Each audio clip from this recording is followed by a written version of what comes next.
series Hello, and welcome to episode 107 of Spurbs Herbs. Today we are going to be talking about Xin Yi, Magnolia Flos, or Magnolia Flower. So let's get into it. Today we're going to be looking at another single Chinese herb, Xin Yi, Magnolia Flos, or Magnolia Flower. This herb is in the Chinese medical subcategory of warm acrid herbs that release the exterior under the category of release the exterior herbs. It is helpful for certain types of colds and helps nasal conditions. Keep that in mind because we're going to be talking about that. And we're going to discuss, as our little something different, phantasia, aphantasia, and hyperphantasia. If you haven't heard these terms before, we're going to get into them because they're interesting. Please stay tuned for another interesting episode. I use the word interesting a lot because it is.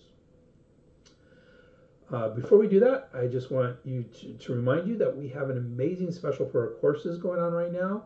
In fact, never done as good a special as this before. If you use them for continuing education, professional development, or just for your own edification, we are offering 50 hours of courses for an unbelievable price. And you get to pick the courses. It's not just, we don't tell you what courses, you get to choose them. Normally, this would cost us $750.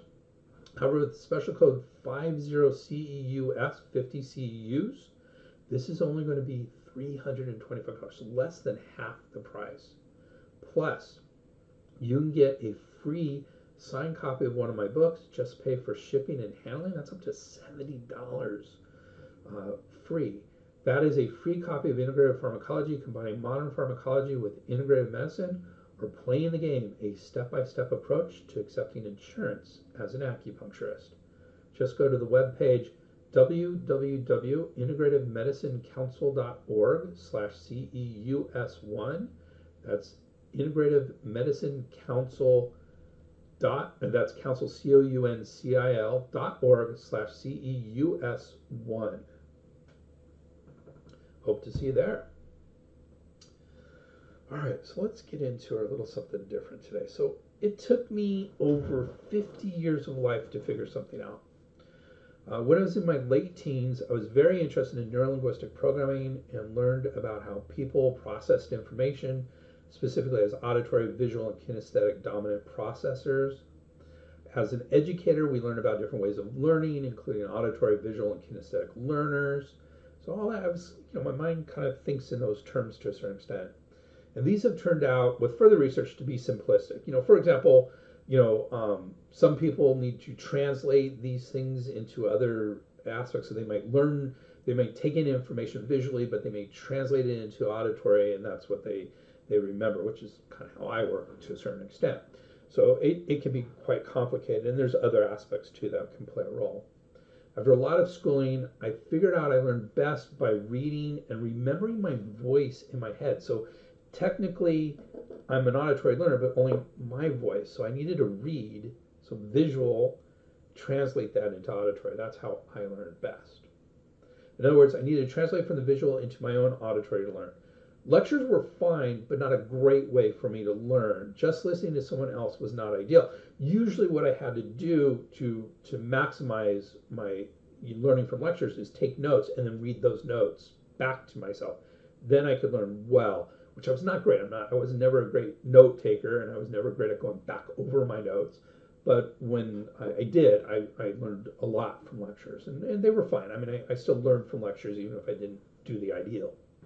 Pictures were fine so long as I explained the picture to myself. In other words, if I looked at a picture, I had to say to myself auditorially, oh, okay, there is if I'm looking at the 5 elements, okay, there's the 5 elements, they're spread out in a pentagram, and they're interconnected, with pentagram, and then there's a circle around them. If I did that, I could remember the picture very well.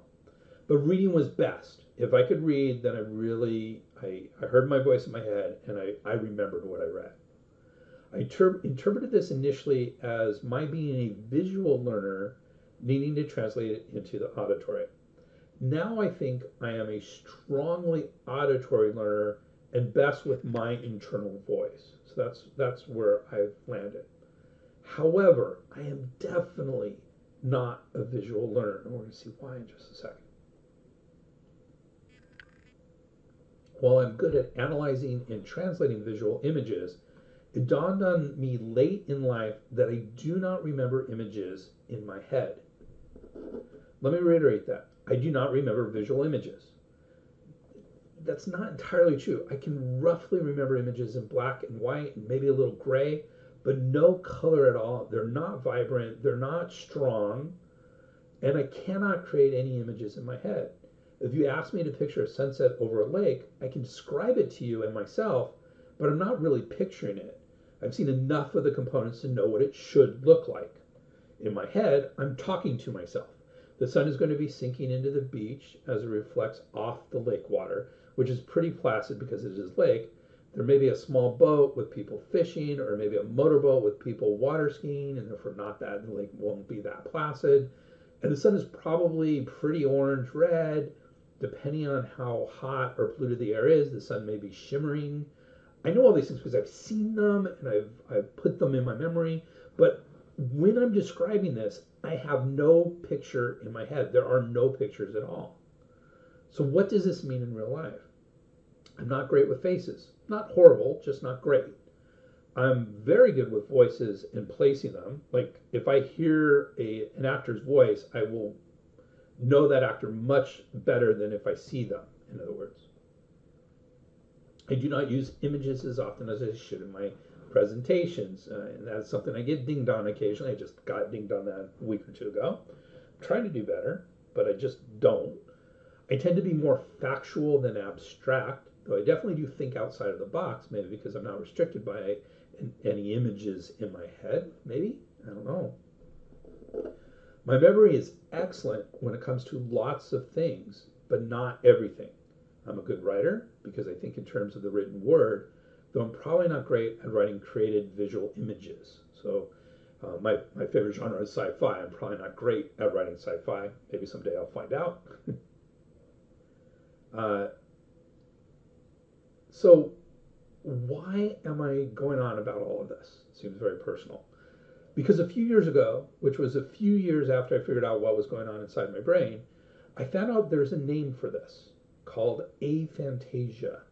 It felt really good to have a name for it, realize I'm not the only one who does this, and to get answers and learn more about it. And I want to share this with you, discussing the spectrum of phantasia from aphantasia to hyperphantasia. I'm going to label all these, don't you worry, in just a little bit. So the term phantasia has been increasingly used to describe the human capacity, faculty, or power of visual mental imagery. And it actually comes from, I think, Socrates, a term he used. I think it was Socrates. We're going to see the name in just a minute. So this is the human capacity, faculty, or power of visual mental imagery. So this is our ability to create mental images. Zeman describes this as most of us can readily summon visual imagery to the mind's eye, as when we imagine the look of an apple, the appearance of our kitchen, or the smile of our best friend. It is a spectrum. Some people have trouble with this imagery, others are quote-unquote normal, and some are extremely good with this imagery. These are considered traits like left or right-handedness, and neither extreme is considered a mental health issue. So these aren't mental health issues, though they may be associated with mental health issues. Aphantasia is the marked reduction or absence of conscious, wakeful imagery.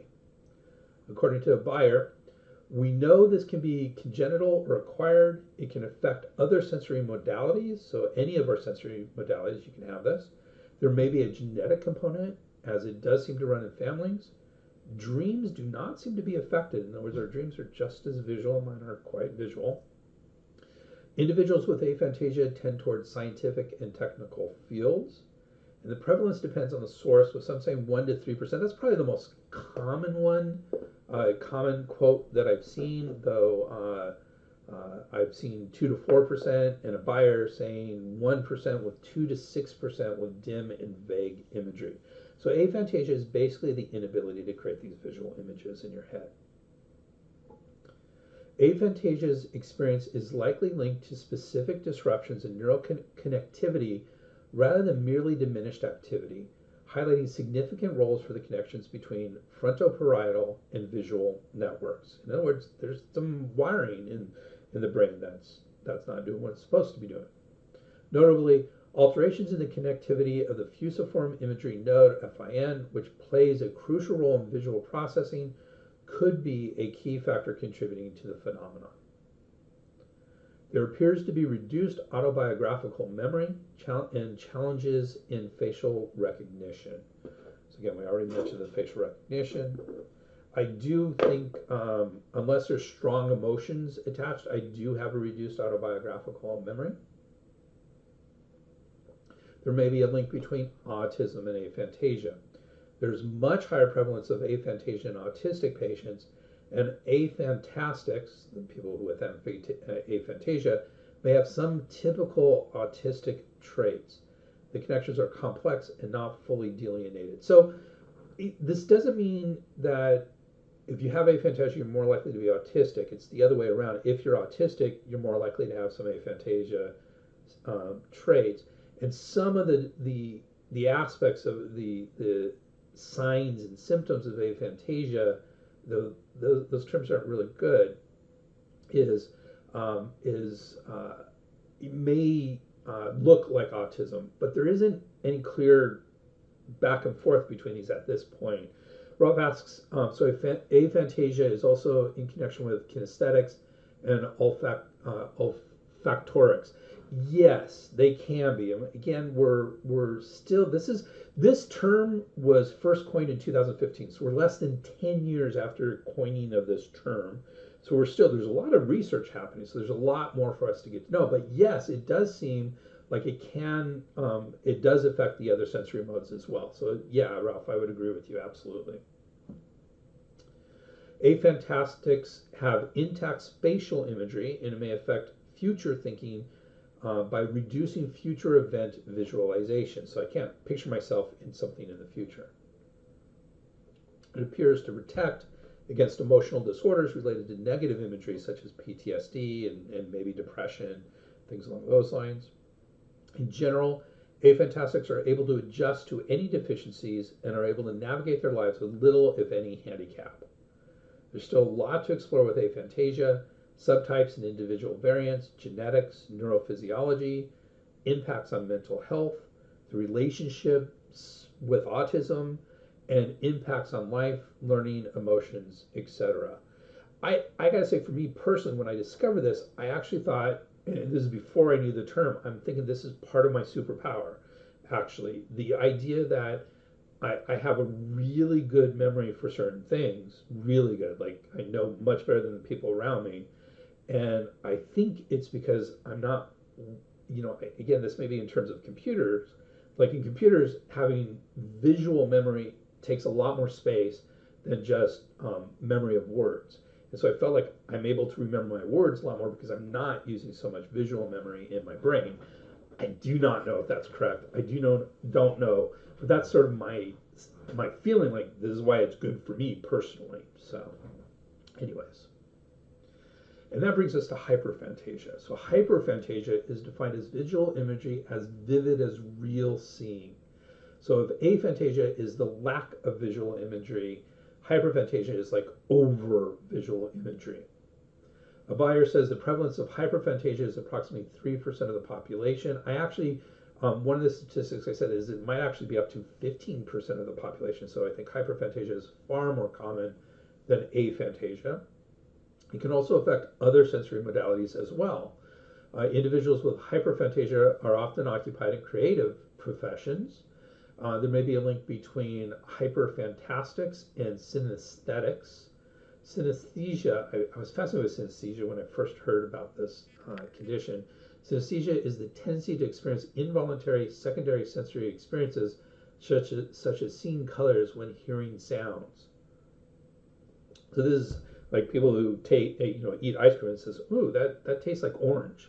And then they take pudding and, oh, that tastes like red.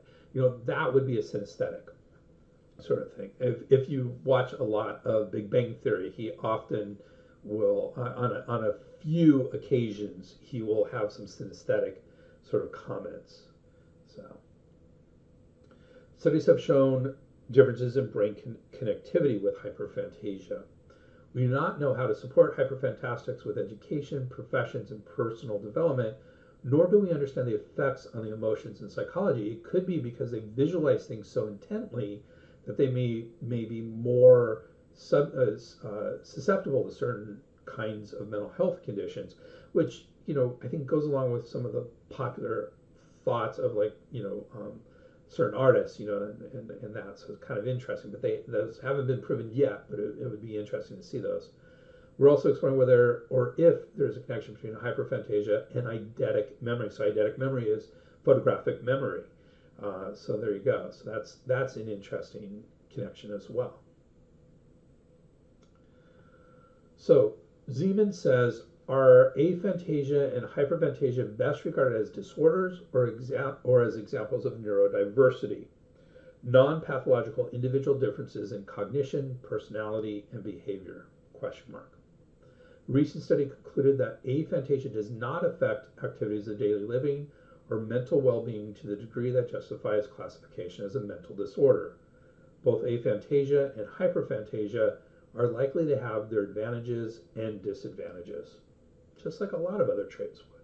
Left-handedness, how's that one for those that have its advantages and disadvantages? He concludes, two general conclusions emerge from work on aphantasia to date. First, conscious sensory imagery is not a prerequisite for human cognition. Aristotle, I said Socrates and Aristotle, which they're related. Aristotle was wrong when he wrote, the soul never thinks without a phantasma.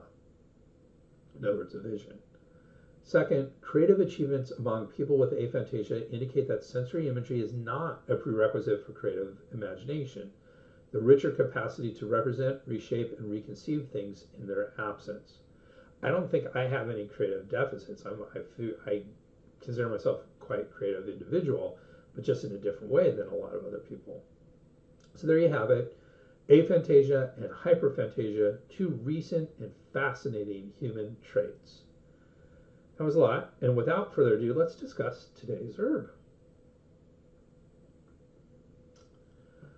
Today we're talking about Xin Yi, or sometimes Xin Yi. In fact, one of our three textbooks, Bensky, and I think maybe even Brandon Wiseman, they say Xin Yi, but Chen said Xin Yi Hua meaning flower. So there you go. It's from the family Magnoliaceae, so Magnoliaceae. Standard species include Magnolia Bandii Pamp, which in Chinese is Wang Chun Hua, Magnolia denudata, DESR, which refers to the botanist who classified it. In Chinese, this is Yulan. And Magnolia springeri Pamp, same as the biologist who discovered the Bandii. And in Chinese, this is Wu Dong Yu Lan. The medicinal part, in this case, is the flower. But I do want to tell you there's a whole other Chinese herb, Ho Po, which is the cortex of Magnolia. And that is a very important herb as well. So in this case, we're just talking about the flower. But there are many medicinal parts to this tree in general. So in English, it means Magnolia flower. Chen say it's either translated as lily flowered magnolia or pungent magnolia flower. So those are all different translations of Xin Yi and Xin Yi Hua. Other names are beaver tree, holly bay, red magnolia, swamp laurel, swamp sassafras, sweet bay, tuhopu, white bay, white laurel, Xin Yi Hua, mentioned earlier, Xin Yin, acrid conductor, whole tao, throat peach, fang mu, house wood, and in Japanese, shini, S-H-I-N-I, and in Korean, sini, S-I-N-I. Some of these more English terms like beaver tree, holly bay, red bay, I wonder if they mix up some of the species. That was from, I think I got those from WebMD, and sometimes they do that. I just feel like it may not be the specific species, but I included them here. So there are different names for each standard of the species. So Magnolia bandii or Beyondii is also known as Hua Shang Mu Lan, Wang Chun Hua, Chiao Mu Tang Wang, uh, Xiao Mu Tang and Wang Chun Hua, meaning flower. The denudate is also known as Bai Yulan, Ying Chun Hua, Yulan, Yu Tang Chun, and I have Yulan again, so we're going to make a change in there.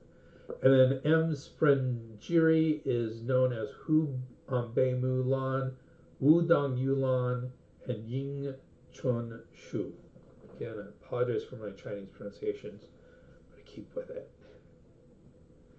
All right, let's talk about the Magnoliaceae family itself. So according to Britannica, the Magnoliaceae family is commonly known as the Magnolia family of the order Magnoliales.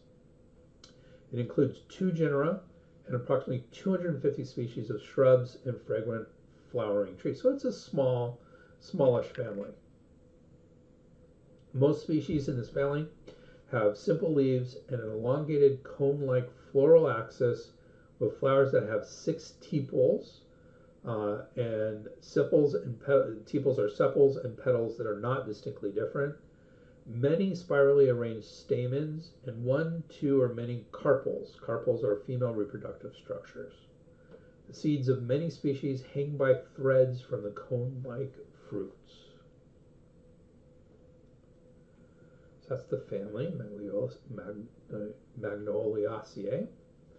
Back to our Chinese herb, both Bensky, remember we have 3 major textbooks here. Both Bensky and his team and Brandon Wiseman say the dosage is 3 to 9 grams, and Chen say it's 3 to 10 grams with a maximum of 20 grams. So you can go up higher if you want to. Category Bensky and his team put this herb in the warm acrid herbs that release the exterior subcategory under the herbs that release the exterior category. Chen say it is in the wind cold releasing herbs subcategory under the category of exterior releasing herbs. And Brandon Wiseman say it is in the warm acrid exterior resolving medicinal subcategory under the exterior resolving medicinals category. In other words, they all say the same thing. There's no differences, just slightly different translational aspects for the categories and subcategories. And all 3 of our textbooks agree, which is a rarity in and of itself, that this herb is acrid, warm, and enters the lung and stomach. So having that degree of agreement is unusual. But we're going to see why maybe on our next slide, which is the history. So both Bensky and his team and Chen say the original source of this herb is the Shendong Ben Sao Jing, Divine Husbandman's Classic of the Materia Medica in the 2nd century CE. So this is the oldest existing book on individual herbs. So if an herb is in this book, it means it is amongst the oldest of the herbs in the Chinese Materia Medica. So that's a big aspect, and because it's so old and established, that's probably why all 3 books agreed on its traits. So we have now discussed this category and subcategory of herbs several times during our adventures examining Chinese herbs. Today, rather than quoting Bensky at all, let's look at what Chen and Chen have to say about this category of herbs. Substances that release the exterior act to dispel pathogenic factors from the external and superficial parts of the body. The term pathogenic factors describes normally benign environmental factors such as wind, cold, or heat that have combined to disrupt normal physiological functioning and express themselves in the form of wind cold and wind heat. With drastic or sudden changes in the weather or with a decline in health or immunity, these factors commonly attack the exterior or superficial parts of the body, that is, the skin and muscle layers. Therefore, an exterior syndrome refers to a condition characterized by wind cold or wind heat attacking or invading the skin and muscle layers of the body, causing symptoms and signs such as aversion to cold, chills, fever, headache, muscle aches and pain, the inappropriate presence or absence of perspiration, and a superficial pulse. The herbs in this category stimulate immune response, alleviate pain, regulate body temperature, and induce perspiration. They are often used to treat common colds, influenza, and complications of complex internal disorders. Clinically, exterior-releasing herbs fall into two categories to address the problems of exterior wind cold or exterior wind heat syndromes. Dispel wind cold. 1. Dispel wind cold. These herbs are generally acrid and warm in thermal property. They induce perspiration, dispel wind cold from the exterior, promote warming and relaxation of the skin and muscle layers. And 2. Dispel wind heat. These herbs are commonly acrid and cold in thermal property. They dispel wind heat to relieve fever and pain or inflammation in the throat, eyes, and skin. Herbs from both categories are generally used in the treatment of common colds, influenza, bacterial infections, asthma, coughing, wheezing, measles, chest congestion, nausea, vomiting, edema, arthritis, and eye disorders. Herbs that release the exterior may also serve multiple purposes: to regulate chi circulation to relieve pain, relieve wheezing and dyspnea, dissolve phlegm, promote the eruption of measles, relieve nausea and vomiting, regulate water circulation and eliminate dampness, and brighten the eyes. Accurate differential diagnosis of the external pathogens and the degree to which it has penetrated is of vital importance. Treatment of wind cold and wind heat can be significantly different. Furthermore, it is important to determine the basic underlying condition of the patient prior to prescribing any herbal formula. Pre-existing constitutional deficiency or chronic illness may require the addition of tonics to enhance the overall therapeutic effect. However, tonics must not be used alone or casually in the presence of an exterior condition, as this will only send the pathogenic factors deeper into the interior of the body, thus complicating the illness. Cautions and contraindications. Many herbs that release the exterior do so via inducing perspiration. Overdose, prolonged use, or inappropriate use of these herbs will consume qi and body fluids, resulting in qi deficiency, dryness, and or yin deficiency. Therefore, they should be used only when necessary. Furthermore, intake of these herbs should be discontinued immediately when the desired therapeutic results are achieved. Herbs that release the exterior should be prescribed with caution for individuals who have a deficiency of qi, yin, blood, or body fluids. Exterior releasing herbs should be used with caution in patients with an exterior condition accompanied by sores and abscesses, Lingjung or dysuria syndrome, that's trouble urinating, or bleeding. Processing. Many herbs that release the exterior are aromatic and contain volatile essential oils. Cooking these herbs for a prolonged period of time causes evaporation and destruction of many active constituents. Therefore, these more volatile herbs, often leaves and flowers, should be added at the end of the cooking time for the main formula, so that they are only decocted briefly, simmering for no more than 5 minutes, long enough to release their potent influence without diminishing their actions. The practice of adding the herb at the end of the cooking process is referred to in this text as post-decoction. Pharmacological effects of this category of herbs include diaphoretic or sweat-inducing, antipyretic or fever-reducing, sedative, antibiotic, metabolic, hypoglycemic, so reduces sugar in the blood and raising the metabolic rate, diuretic, which means urination promoting, cardiovascular, as they increase perfusion of the coronary arteries, antispasmodic, analgesic or pain relieving, anti-inflammatory, and anti-venin. Some of these can be used for snake venoms, which are interesting. So what's good quality Xin Yi? Xi Yin, sorry, I don't know where we're going. Xin Yi, I had it right the first time. Good quality. Bensky says good quality consists of unfragmented, compact flower buds with dense perianth segments, short stalks, soft, glossy hair, and an aromatic fragrance. They also say the best quality is said to be Magnolia Beyondii, Wang Chunhua, followed by M. denudata, Yulan. Chinese medicinal identification and illustrated approach by Zhao and Chen says Xin Yi has an elongated oval shape. The bracts are densely covered in grayish white or grayish green, lustrous, downy hairs. A bract is a modified leaf or scale, typically small with a flower or flower cluster. It has a texture that is light in substance, brittle. The odor is aromatic, and the taste is acrid and cooling, as well as slightly bitter. They continue to say superior medicinal material consists of flower buds that have not split. They are intact, tight, and have a potent aroma, and lack branches and stems. They also discuss the feature of the brush head, or malbito, refers to the elongated oval shape of the Xin Yi and the fact that its surface is covered in long downy hairs, giving an appearance similar to the head of a calligraphy brush. So that's what that's called in Chinese. So what does it do? What are its Chinese medical actions? So according to Bensky and his team, Xin Yi expels when cold and unblocks the nasal passages for nasal obstruction or congestion, nasal discharge, lack of smell, sinus problems, or related headache. While primarily used for problems due to wind cold, it can also be used for any nasal or sinus condition with other appropriate herbs.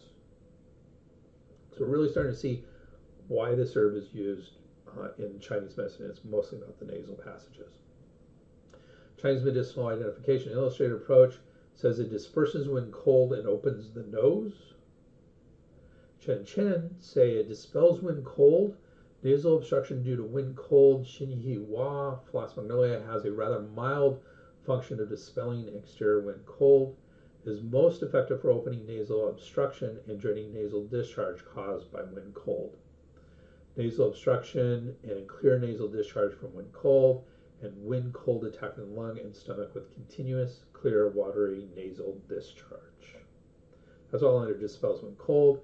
It also says it opens nasal orifices, and under that heading there are these things. Xīn Yí has an excellent dispersing function to open sensory orifices and unblock nasal obstruction.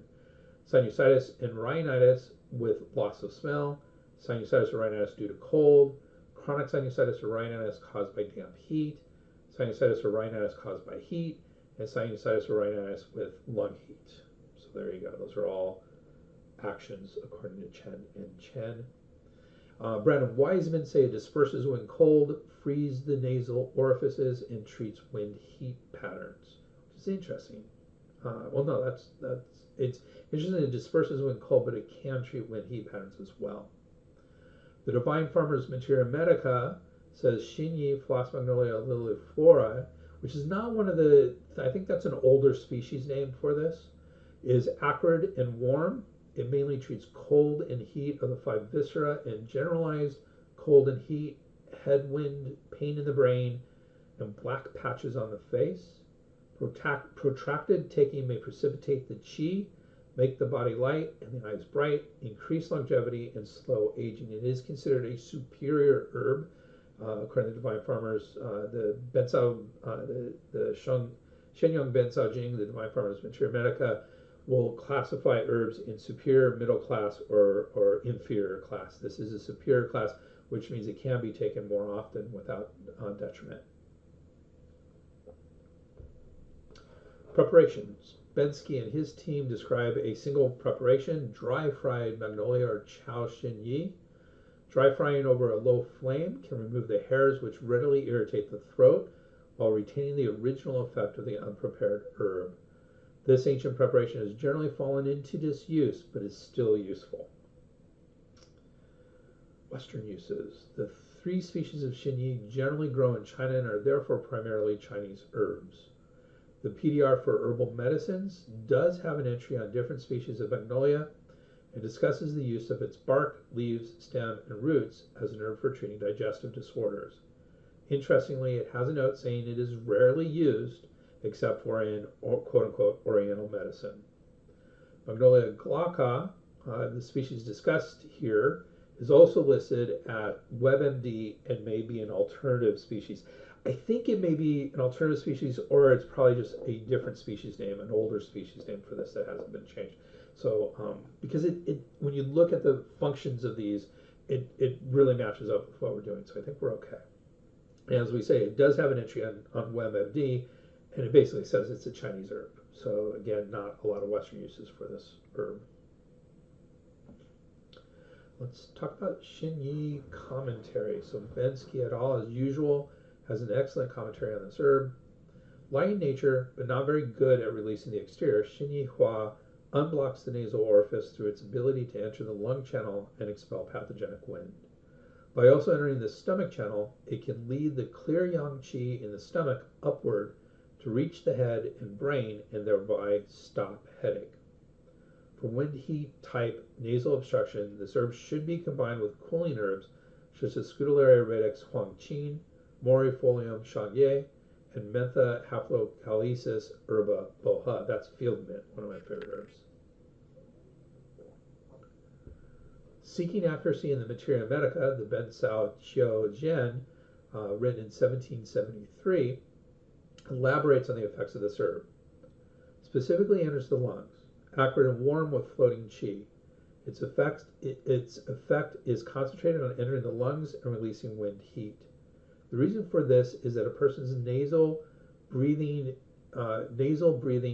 communicates with heaven, and the lungs open into the nose as their orifice. When wind heat transfers into the brain, then the nose has profuse and continuous nasal mucus. When cold resides in the brain, and the nose becomes blocked. Also, headache, cloasma, dizziness, toothache, and lack of facilitation in the 9 orifices. All of these benefit from this aroma, which can rise and penetrate to the head and eyes. So there you go. So cloasma, if you're not familiar with that, that is darkening of features due to pregnancy.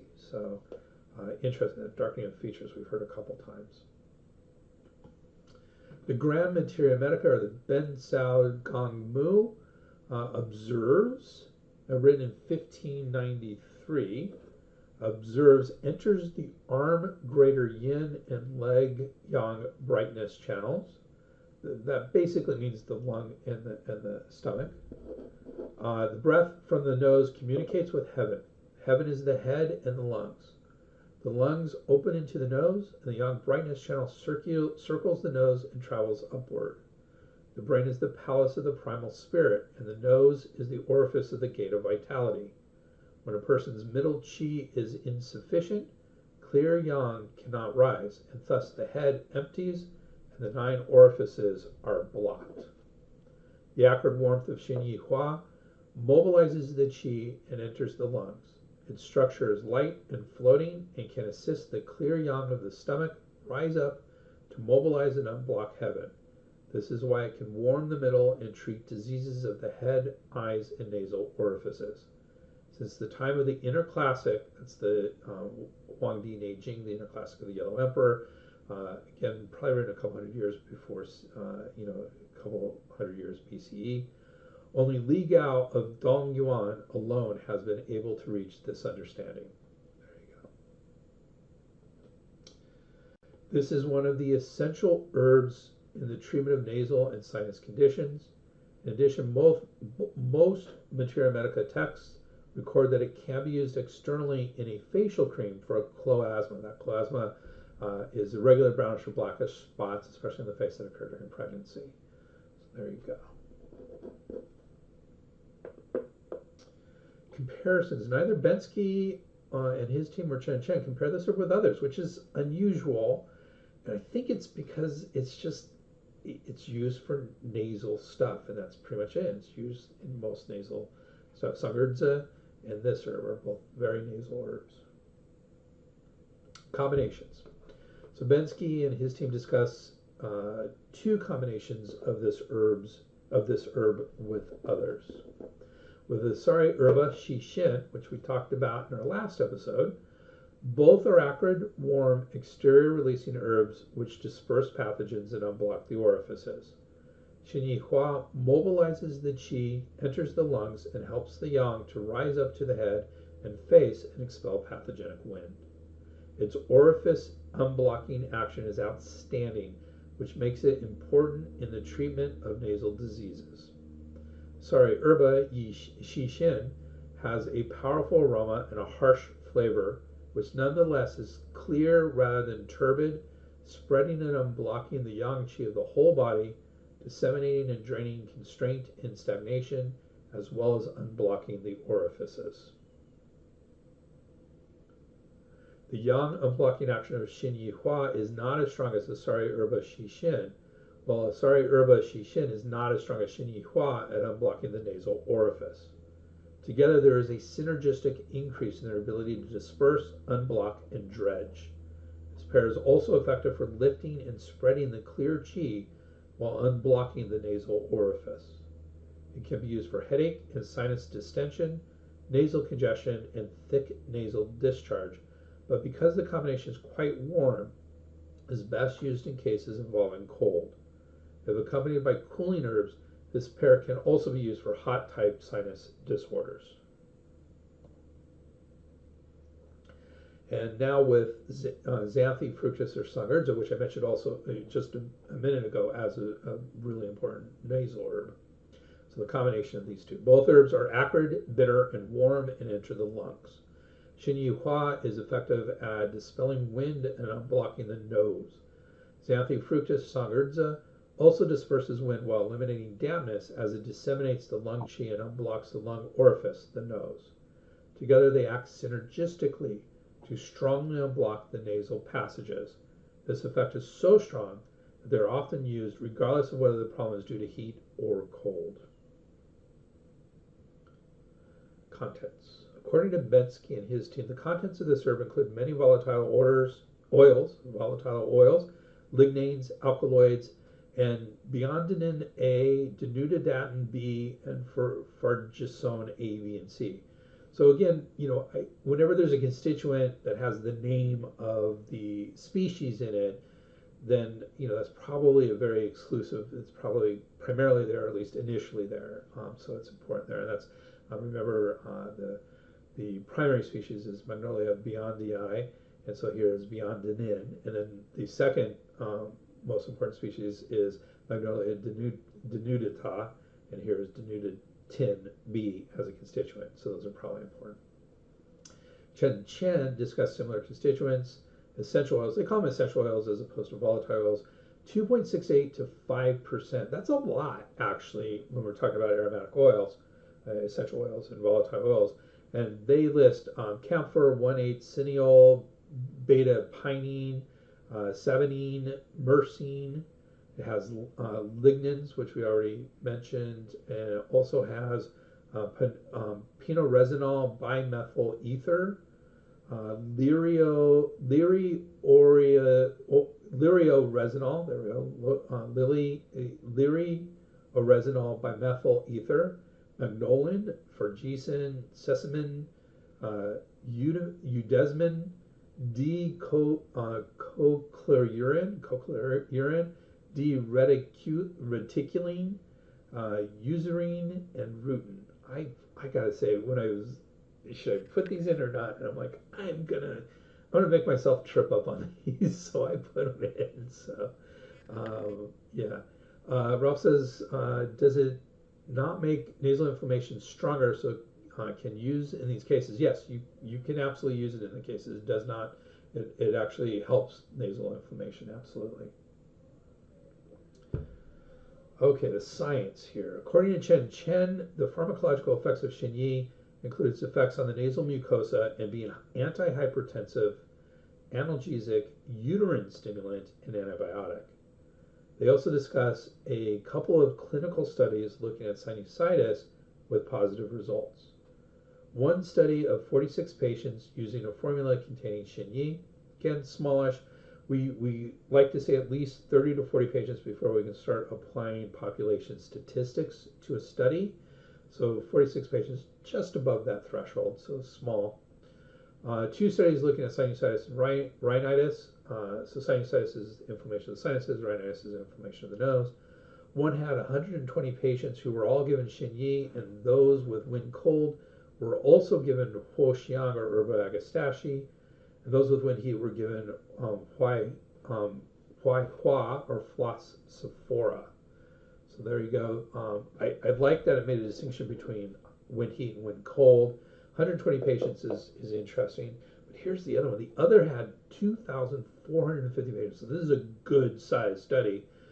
Given intranasal, so sprayed into their nose, and intramuscular injections of Xin Yi. So Interesting. We can't, in most states in the United States, in fact, the mass majority, I think there's 4 or 5 states that allow injections. And I would assume most developed nations don't allow injections. So probably not a use that we're going to use a lot of, but interesting intranasal, you can like spray it into the nose itself. Drug-herb interactions. One in vitro study showed Xin Yi had moderate cytochrome P450-3A4 inhibiting effects. Remember, this is one of our 4 main risk factors for drug-herb interactions, and when it affects the subtype of cytochrome P450 of 3A4, more drugs are metabolized by 3A4 than any of the other types of cytochrome P450. So when 3A4 is involved, it's more likely to cause a drug-herb interaction. So we are concerned about a potential drug-herb interaction here. However, in this study, if I remember correctly, they did a small in vivo aspect to the study where they actually tried this in mice and found no inhibition of 3A4. So I put it as D level evidence, lowest level of evidence. It's not clinically supported, something to be aware of, but may or may not be an actual issue. There does not appear to be any P-glycoprotein interactions with Xin Yi in the literature. The American Herbal Product Association's Botanical Safety Handbook puts this herb in interaction class A, herbs for which no clinically relevant interactions are expected. So that's their highest level. They're least likely to have drug-herb interactions. Let's talk about concerns. Sabensky and his team note several concerns with Xin Yi. Under the heading of cautions and contraindications, they say contraindicated in cases of fire from yin deficiency. Under the heading of traditional contraindications, they say its acrid, aromatic, piercing, and mobilizing nature makes it forbidden in Qi deficient patients with exposure to wind cold causing nasal congestion. Those patients with headache from blood deficiency with accumulated fire or toothache from stomach fire who take it will become worse. The hairy texture of the floral envelope can enter the lungs and cause cough. And this is from quoting from Harm and Benefit in the Materia Medica of Ben Sao Hai Li by Ong Huan, written in 1893. Bensky continues under traditional contraindications. Chen Shi Duo notes, acrid dispersing substances, if used excessively, will injure the true qi. They can be used temporarily, but not for an extended period. In summary, once the illness is expelled, then stop using the herb. Do not be tempted to repeatedly apply it just because of its great efficacy. This caution is not limited to Xin Yi. So there you go. Under the heading of toxicity, Bensky and his team say, oh, I think I may have gone over one. Yeah, okay. Under the heading of toxicity, they say the herb may stimulate the uterus. Here, let me go to the iPad real quick. There we go. May stimulate the uterus and should be used with caution during pregnancy. It has a strong vasoconstrictive action on the nasal mucosa and must therefore be used with care in the treatment of problems with atrophy of those tissues. Symptoms of overdose include dizziness, red eyes, thirst, and dry nose. Although rare, allergic reactions have been reported with such symptoms as generalized itching, nausea, anxiety, and chest discomfort. If any of these symptoms appears, the use of this herb must be stopped. And Shen Chen also has some cautions and contraindications about this herb. Xin Yi Hua should be used with caution in patients with yin deficient, fire, or liver yang rising. Finally, Brandon Wiseman says it is contraindicated in yin vacuity with effulgent fire, and the American Herbal Products Association's Botanical Safety Handbook puts this herb in safety class 2B, which states not to be used during pregnancy. So generally pretty safe, just don't use it during pregnancy. There we go. We got through it all well. Thank you guys for being here. In summary, today we looked at another single Chinese herb, Xin Yi, or Xin Yi Hua, Flos, Magnolia Flos, or Magnolia Flower. Another warm, acrid herb used to treat colds and primarily used to treat nasal complications. As usual, we explored all the intricacies of this herb as well as an explanation of its category and found out there are some concerns about this herb, though it is safe if used properly. Also, we looked at something a little different, specifically aphantasia and hyperphantasia. It's relatively new. I hope you guys found that interesting. And that was another terrific exploration of a very helpful and important herb. In our next episode, we will explore another Chinese herbal form. Oh, no, we will not be. What will we be doing in our next episode? I forgot to update this page. Oh my God, I am so bad. But let me tell you what we're going to do in a month. When we do our next episode, or 2 weeks actually, when we do our next episode, if I can pull it up, I will be happy to tell you what we're going to be doing. In the meantime, I'd like to thank you very much for being here today. And here we go. Things are coming up now, slowly, but they're coming up on my computer. There we go. So in our next episode, we are going to be looking at an herb of the world, Centellum acuminatum, which is an herb I am not at all familiar with, so I'm super excited to look into it and see what we're going to be doing then. So in 2 weeks, we're going to be doing Centellum acuminatum. Okay. And I'd like to say again, thank you very much for coming today. If you liked our podcast, please do us a huge favor. Subscribe in your favorite podcast app. And I would thank you for even considering doing that. And don't forget our amazing continuing education deal, over half off, and get a free book at www.integrativemedicineCouncil.org/CEUS1, CEUS1. You can always get in touch with me at Dr. Greg at spurbsherbs.com or at our website, www.spurbsherbs.com. That's SPERBSHERBS.